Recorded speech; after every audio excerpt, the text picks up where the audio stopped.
Welcome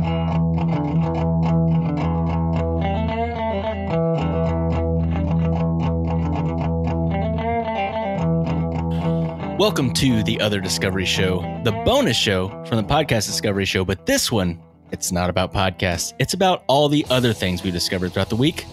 I'm Kirk. And I am Zach. And this week, I discovered Miguel Watson. And Miguel Watson is an electric eel that lives in the Nashville Zoo. And that's an amazing name for Watson is it was with 2 T's because gotta do it. Yeah. But Miguel has his very own Twitter account because Miguel is hooked up to a tank that every time he uses his electrical abilities, it sends a tweet.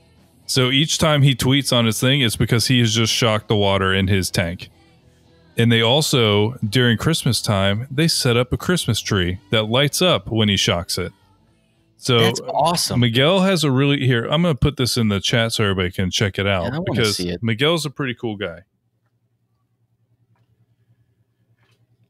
And basically, he is just out there living his best life, tweeting people with just random words every time he's shooting electricity. But as soon as I saw this, I was like, okay, why are there eels that can shoot electricity? Why is that a thing?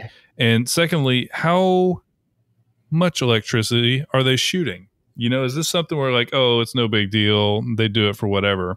I've only seen it like in cartoons. You know what I mean? Yeah. I feel like it was kind of this weird thing. It was like, oh, they will electrocute you and all this weirdness. But I wanted to figure out more.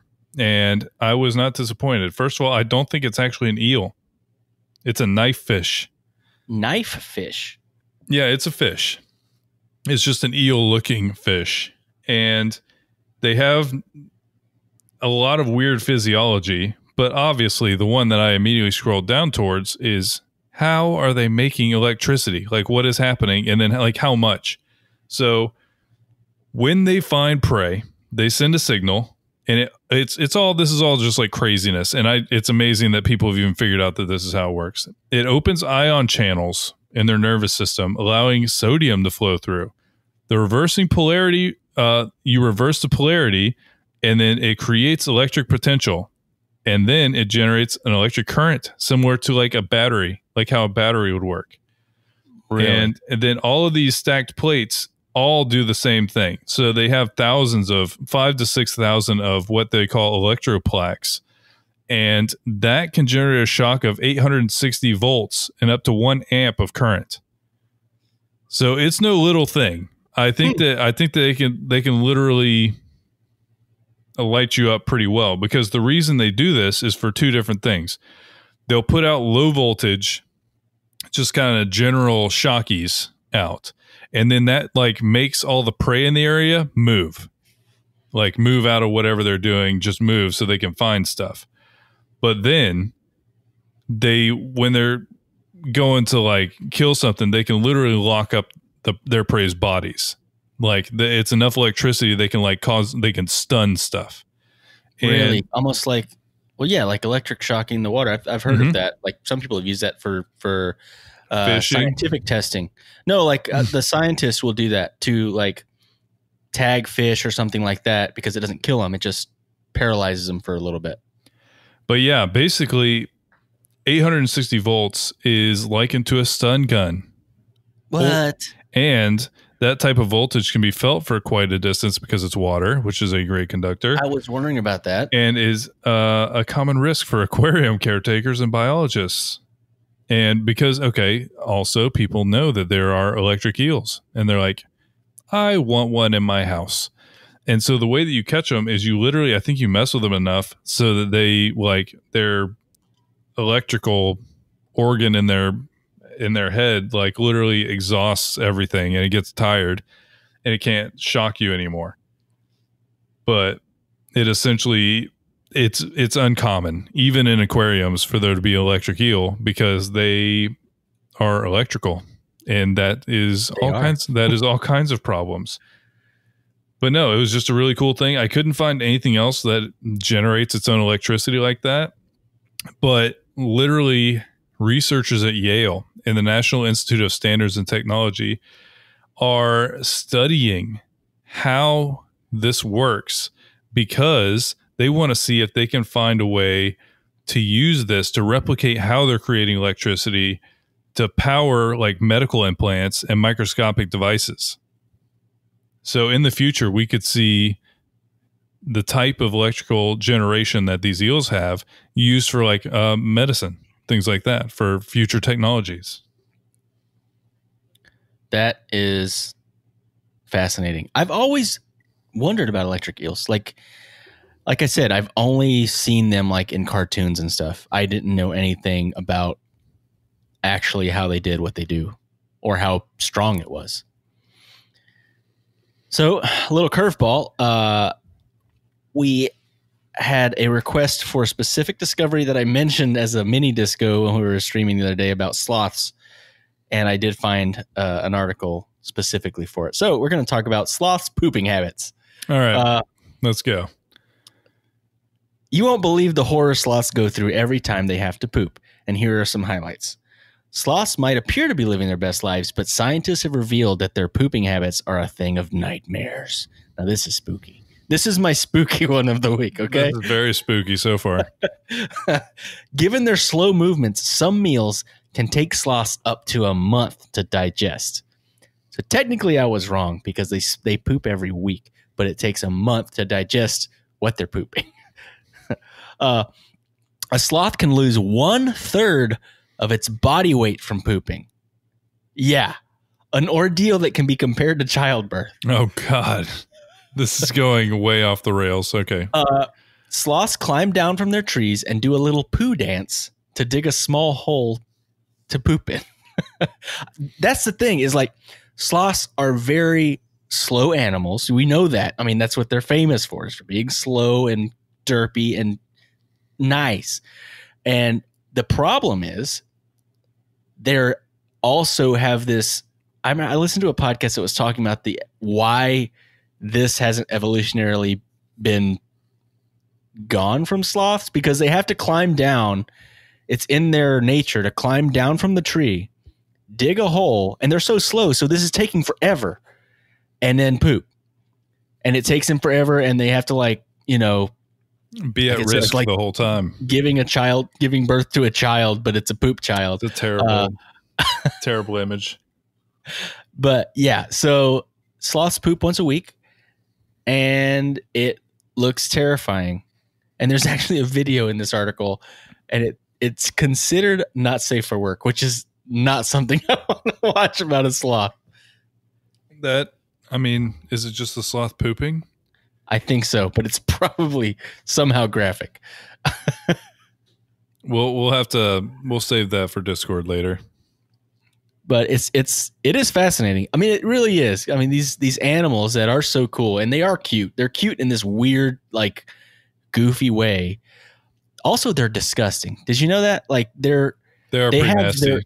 I've heard that they have like their skin, their fur or whatever, has its own microbiome because there's so much bacteria and stuff that lives on the fur of a sloth because they're just gross. No, and I think that's partially on purpose, right? It makes them not very tasty for anything. Yeah, so I've heard they stink real bad and stuff like that. But yeah, so that was a bonus disco that now is canon about sloth poopies. Well, sometimes you got to learn about things.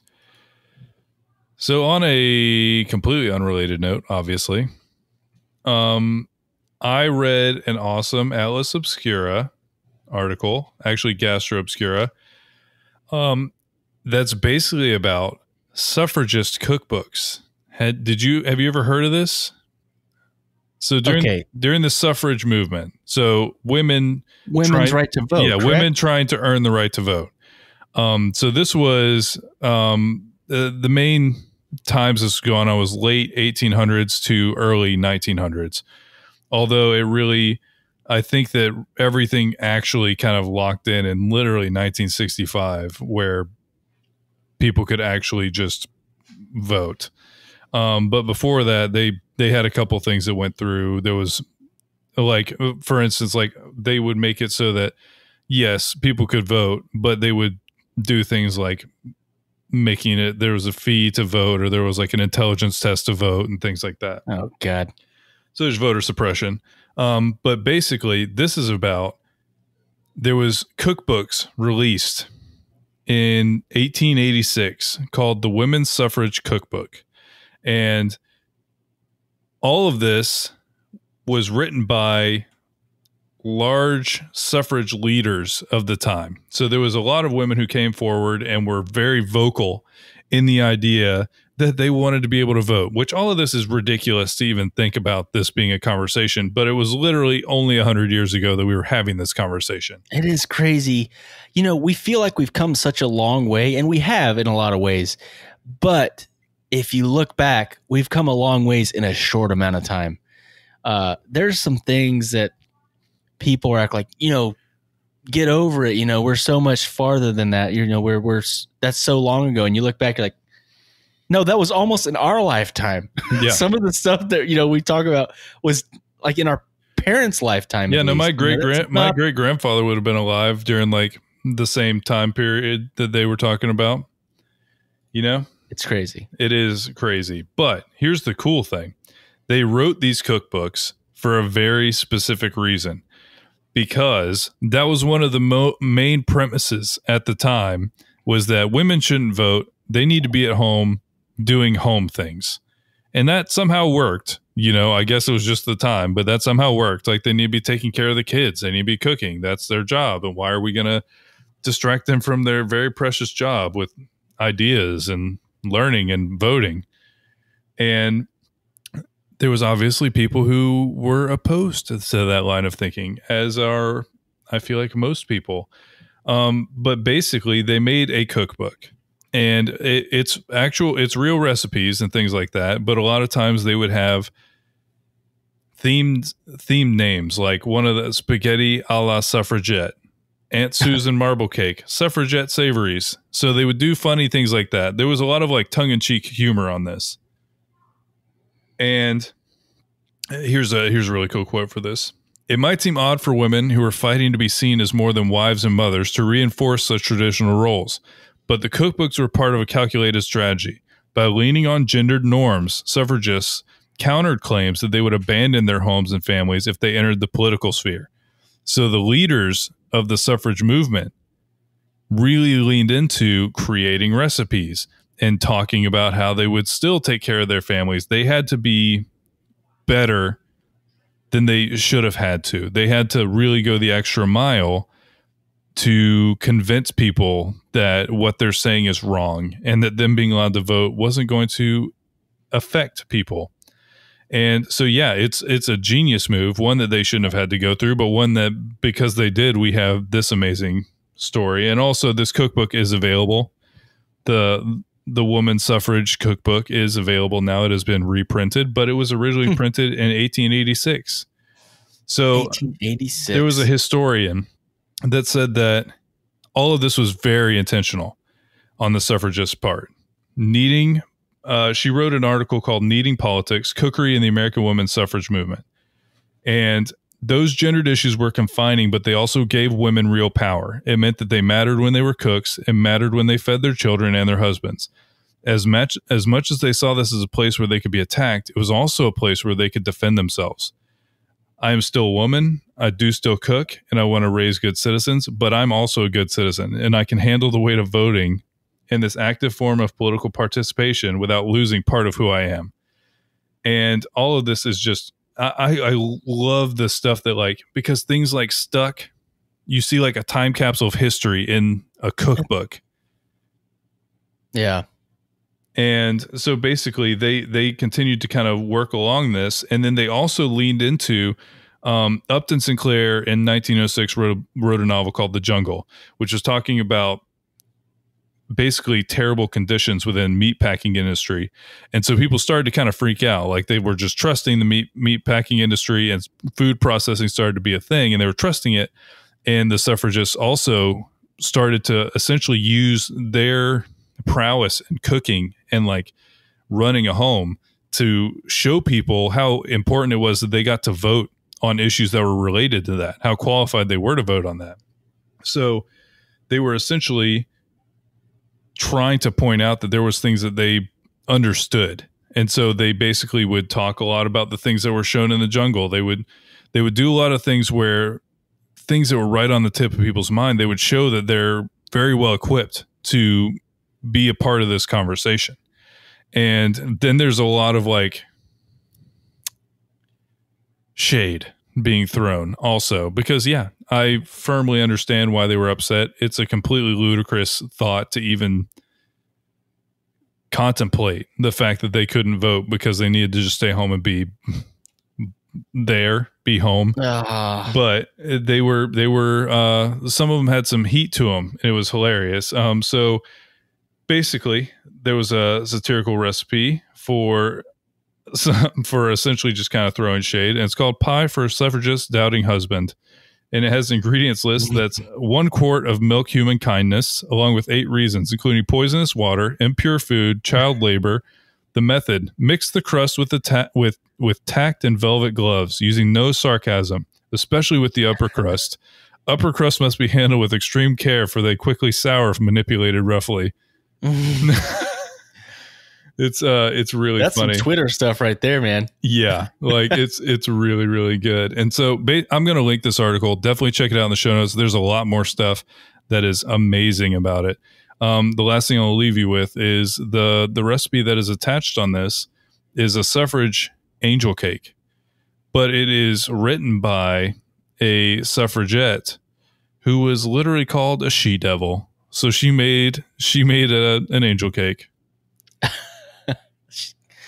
Oh man, angel cake by the she-devil. I'm sure it was an affectionate name. Oh, I'm sure it was. Not sarcasm there. Yeah. So this week I learned about Richard Rowland Kirkland. He's also known as the Angel of Mary's Heights. He was a Confederate soldier during the American Civil War, but he's noted for his bravery and the story of his humanitarian actions during the Battle of Fredericksburg. So I know, first thing you say, Confederate soldier, listen to his story. It's pretty good. On December 13th, 1862, Kirkland's unit had formed at the stone wall at the base of Mary's Heights, near Fredericksburg, Virginia. In the action that followed, he and his unit had inflicted many casualties on the Union attackers. On the night of December 13th, walking wounded made their way to the field hospital, while those who were disabled were forced to remain on the battlefield. So it's like all these people just hurt and dying in no man's land. The morning of December 14th revealed that over 8,000 Union soldiers had been shot in front of the stone wall at Mary's Heights. So this is his enemies. There's 8,000 of them just laying out in this giant field. It's crazy. Many of those remaining on the battlefield were still alive, but suffering terribly from their wounds and lack of water.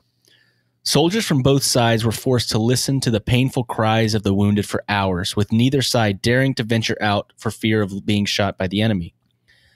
At some point during the day, Kirkland allegedly approached Confederate Brigadier General Joseph B. Kershaw and informed him that he wished to help the wounded Union soldiers.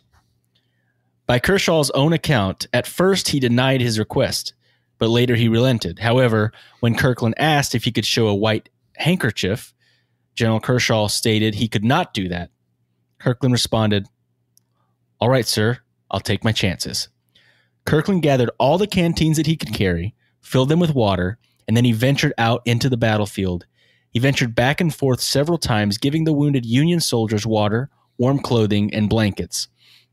Soldiers from both the Union and Confederate armies watched as he performed his task, but no one fired a shot. General Kershaw later stated that he observed Kirkland for more than an hour and a half. At first, it was thought that the Union would open fire, which would result in the Confederacy returning fire, resulting in Kirkland being caught in the crossfire. However, within a very short time, what Kirkland was doing became obvious to both sides, and according to Kershaw's cries for wounded soldiers for water erupted all over the battlefield. Kirkland did not stop until it helped every wounded soldier, Confederate and Federal, on the Confederate end of the battlefield. Sergeant Kirkland's actions remain a legend in Fredericksburg to this day, and there's like a statue of him and everything. So this is one of those Confederate statues that maybe we should leave up.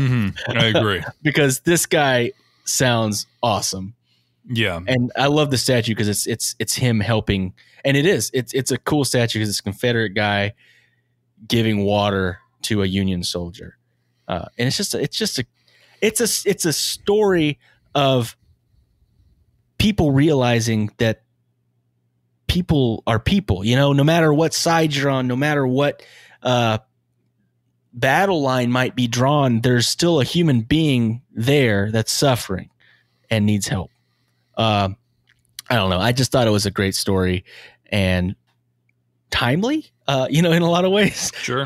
Yeah, no, it definitely is. I feel like I don't even feel like it's really a hot take to say that the division in general is extremely wide right now, and I feel like, man, I don't like it. I don't like it at all. And I feel like that's something that it's never been wider than when there was open civil war, obviously, but it's even in that time, you see somebody who saw past it, So yeah, I definitely think it's timely.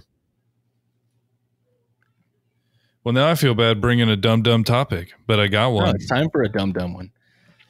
So, I read about the McDonald's Gold Card. Have you heard of this? I have not. The McDonald's Gold Card lets you get free McDonald's whenever you want. What? But it's only there's only a few people that have it. It's like something they give out. So Bill Gates supposedly has one, according to Warren Buffett, who definitely has one. Warren Buffett uses, I don't know if you've ever heard this about Warren Buffett. Warren Buffett eats at McDonald's every single morning. He gets a coffee and a biscuit. Warren Buffett is a very cheap guy in a lot of ways. Even though he's a billionaire, he eats at McDonald's every single day. And he says it might be a joke that they have Thanksgiving at McDonald's. And I think it's only in Omaha that he can go to any McDonald's he wants and get it for free. But he said he never really travels anyways. So he's always in Omaha, always eat McDonald's. Apparently Bill Gates supposedly has one. So I was like, okay, so how often are these people doing this? There is also a Burger King one. Although, once again, none of these things are fun for us because we don't have a way to get them. Although I do think McDonald's had a giveaway where you could win one. And it varies from 1 year to lifetime, from one town to the world. So it's widely varied, but they award these sometimes. But Burger King went a different direction, and it's a direction a lot of people have gone. So essentially, Burger King is mainly going anybody famous who says stuff good about them gets one. So Burger King has one with Robert Downey Jr. and Jennifer. See, that's what I saw. Maybe I did see this article. I saw the one about Burger King, but maybe that was the lead was buried somewhere. Oh, maybe. Jay Leno. So yeah, basically a lot of these people do essentially celebrity things. I heard on Mabim Bam that Tony Hawk has one for Chipotle. And I would want that one. I would want the Chipotle one. No, I definitely, out of all the ones that we've talked about, Chipotle for sure. Okay. Question. Where would you want it? Where would you want it more than ever to have unlimited of a card, a gold card to a specific restaurant? That's a tough one. Because you got to think, I would want variety? more than once a week, somewhat health. You know what I mean? Want it to be somewhat healthy because if it's McDonald's, I feel like you're gonna gain weight. That's the thing is I would feel guilty having the gold McDonald's one because there's two reasons I'd feel guilty. One, I'd feel fiscally irresponsible if I didn't use that thing every single day. And then two, I'd feel physically irresponsible if I use it every single day. It's a lose-lose situation in my brain. Yeah. I mean, that's the thing is would it be delicious to have one for Zaxby's? Yes. But you would balloon up and by the end you'd probably hate fried chicken. And that's a terrible thing. So you got, okay, can I have one to Soul of Korea. Oh, that would be so good. Because then I can mix it up. Then some could be Korean healthy. food. Then some could be not. Then some could That's be. what I was thinking. Something like that. No, man, you got a good one. That's a good one. Yeah, I would do Soul of Korea, I think. The ones that I'm thinking of are like either a barbecue place or something like that. And I don't think barbecue would be good. There. But here's the thing. It can be healthy most of the time. And I feel like I would get sick of barbecue. And that, once again, hurts me to even think about. I know it sounds so cliche, but my dad used to love the place, and there is a good variety. I like Outback. Like, I'm not crazy. Not a bad Their steaks idea. aren't amazing, but they have fish. Bad. They have the ribeyes are good. Ribeyes are good. You just got to get a good cut of meat. You know, you get an Outback special, which is, you know, a piece of rubber. I don't know what it is, but it's very tough. And you have to order their stuff like rare, otherwise it's going to be burnt. Yeah. No, they won't even give you a rare. Yeah, if you order rare, you're getting like a medium. No, that's why I say I always order one slot down from what I want at Outback because they're always going to overdo it. Anyway, but they do trust people know what they're talking about. And they have somewhat healthy food, they have garbage food, and they have somewhere in the middle. I think I can do Outback. That's good. Is there like a one? Do you remember Cheddar's? Did you ever get to go there? Oh, man, Cheddar's is so good. There's still one in Lakeland. Is there? There's still one in Lakeland. Cheddar's would be on point. That's what we need to work on. Okay, we need to find a way to get either Soul of Korea, Outback, or Cheddar's to give us a card for us constantly promoting their shows. Or for promoting their restaurants. Do they have shows? I'll do that too. I don't care. I just want the card. I'll sell out for a gold card. Oh yeah, any day. 100%. I will tell you guys about how good my meal was at Outback if they give me free meals. I'll tell you that they're doing it. It'll be full disclosure, but yeah, I would do it. All right, I have one more card that I have to tell you about because as I was looking at all these random celebrities memberships, so are these supposed to be real? Yes. No, those are all real. Okay. Yeah, they're not widely available. They're kind of case by case. But they're real. And this is also real. The Centurion card from American Express. It is buck wild what you can do. First of all, we need not get our hopes up for this card. It is the most exclusive card in the world. It includes elite personalized concierge and shopping services. Yes, you heard that right. With your credit card, you have a concierge. What does that mean? Whatever you want. I read one article that literally they said there was like 3 things they wouldn't do. And one was like harm a child. One was like hope not. No, it was like extreme things. But other than that, like one person, there was stories that one person needed sand from the Dead Sea for a school project. And they sent a freaking courier on a plane to go get it and mail it to them. What? Like I'm talking, this is the rich people stuff. Like this is the 1% rich people stuff. It has all kinds of crazy stuff. But by the way, they said they won't obviously they won't hurt children or whatever. But if you want to go to a brothel, you just have to go to one in a legal state. Okay. They'll book it for you. They'll book it for you. They'll take you. They'll figure out like you're all good. It is by invitation only. It costs $10,000 to initiate the account. It costs $5,000 per year, and there's no bonus rewards because you get a concierge. To be honest, that is not as much as I thought. You get complimentary elevation to elite status of all hospitality brands. So like Hilton, Marriott, everything, everywhere you go, you're in like whatever the secret VIP lounge is. And basically it's just this crazy thing. You know, I don't know. It's wild. And I don't think that it's anything that we will ever want, need, or be able to purchase. But I just read about it and it was crazy. No, we're gonna get that one day. I wouldn't buy that even if I had that much money. I wouldn't want that with it. No. There's an exclusive club at Disney that it's like $10,000 a year. You have to be on a waiting list for like minimum like 4 or 5 years to get in there. It's stupid.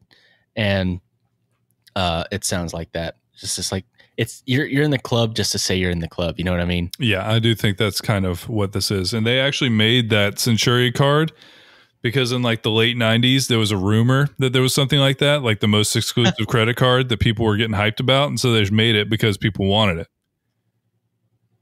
It's like, I think that someone made an app, like an Apple application. And I think Are you talking about the Jewel? I don't know.